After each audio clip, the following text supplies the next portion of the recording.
Good evening all, and welcome to another video on All How'd It Out. It's Friday night and we're starting out with a double IPA. Which one is it? It is this one. It is the off-tempo DIPA3 and it is brewed by Co Brewing and Distilling, and it weighs in at 7.4% ABV.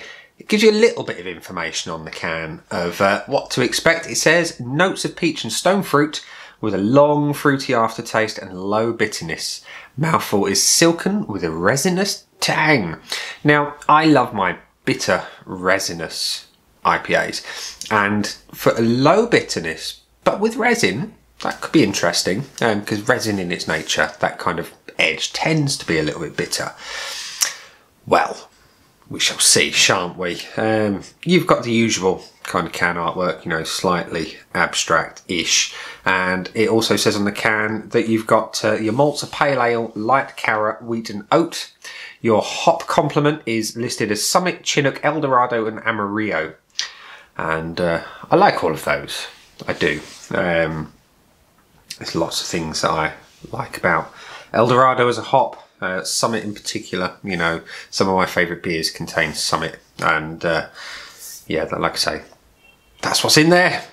But we don't want to know roughly what's in there. We want to know what it tastes like, don't we? So let's, without further ado, find out exactly that. So we are going to pour into my Teku glass today. The pour is pale, pretty clear as it happens. It's a nice golden pale though. We have an element of fridge haze going on here. We've got a good finger of off-white head, relatively tight and compact. And looking at the speed of the bubbles going up the glass, you know, they're not moving particularly quick, so it indicates a decent body on the beer. Like I say, a bit of fridge haze, a nice sort of, not amber, it's a golden colour. It's a little bit of an orange hue to it. I know you can't really appreciate it quite so well because it's all black behind here. But with the box lights over there, you know, I can see a nice kind of rich orange hue to that beer. So it looks good. Does it smell good? Oh, okay. That was a surprise.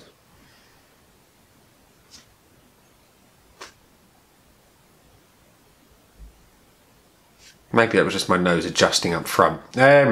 Initially, I got a hint of something really sweet. It was almost like strawberry, but I know it's not. Yeah, there's pineapple. There's a little bit of pineapple in the background. There is peach in there, and it's a really sweet, ripe peach. There's a little bit of mango, a little bit of nectarine. All the kind of stone fruits. There is a little bit of citrus coming through. Not a huge amount, but it's there. There's an element of sharpness to that sort of lemony, zesty kind of aroma. But yeah, predominantly sweet on the nose. So, it looks good. It smells nice. What does it taste like? Let's find out. Cheers.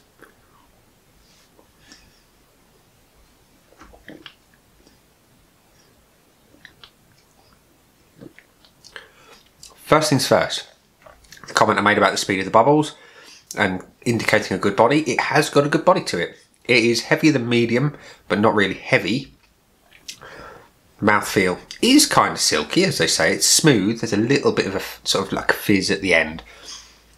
And then the flavours come through. The malt hits me first, which in a double IPA is quite surprising.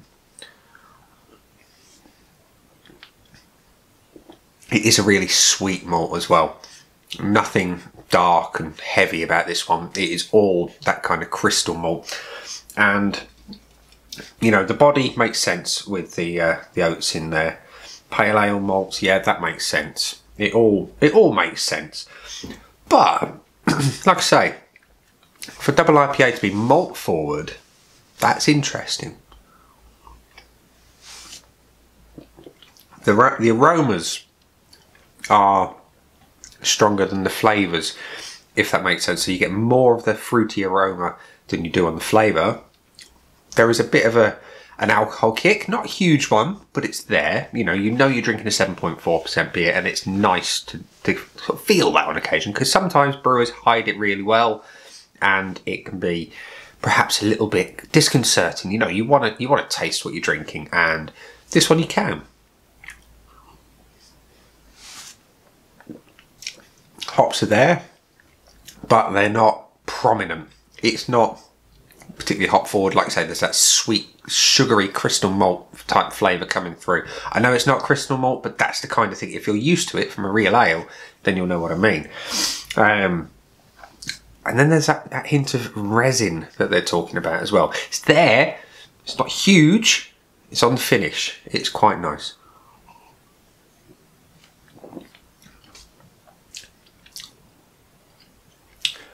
Yeah, the more I drink it, the more that alcohol kick is coming through.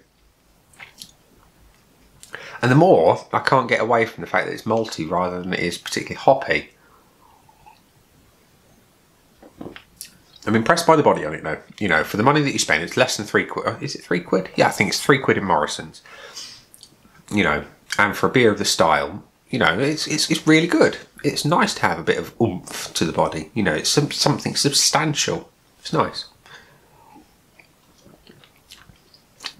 Can't help wishing it was hoppier though. Okay, so my initial thoughts of Bad Co's DIPA3, the off-tempo range. What do I think of you? Would I buy you again? Yeah, I think I would. It's got things about it that I like. A nice unexpected surprise with being maltier than it is hoppy to my tastes, and I love them hoppy. Would I rush out and buy it again?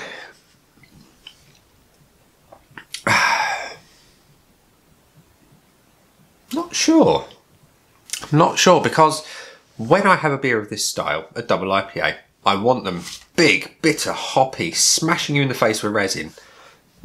And this one, whilst it's big alcohol hit in terms of it's present in the flavour, it's maltier than it is hoppy. It's got a bit of resin. You know, I like a little bit of the resin.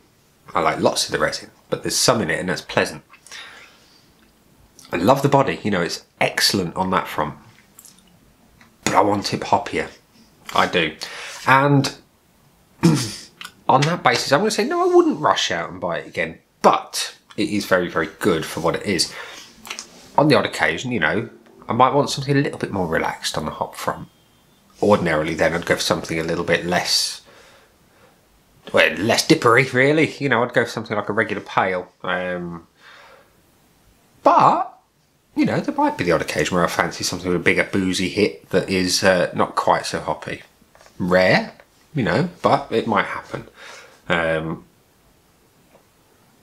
What impresses me, the body does. The body really does impress me. But as an overall package, it's not blowing my socks off, unfortunately. Which is a shame, you know, because I was really looking forward to enjoying this one a lot. I did very much enjoy the DIPA2. I'll stick a link somewhere up there, whichever side the doodahs come up on the top, you know, the suggestion cards. I'll stick it up there somewhere. And yeah, I really enjoyed that. This one is perhaps not quite so pleasant to enjoy. So I'm going to give the old Bad Co's off-tempo DIPA3 exactly that. 3 out of 5 on the old Untapped score sheet. Because it's good enough to buy again, just not in any particular hurry.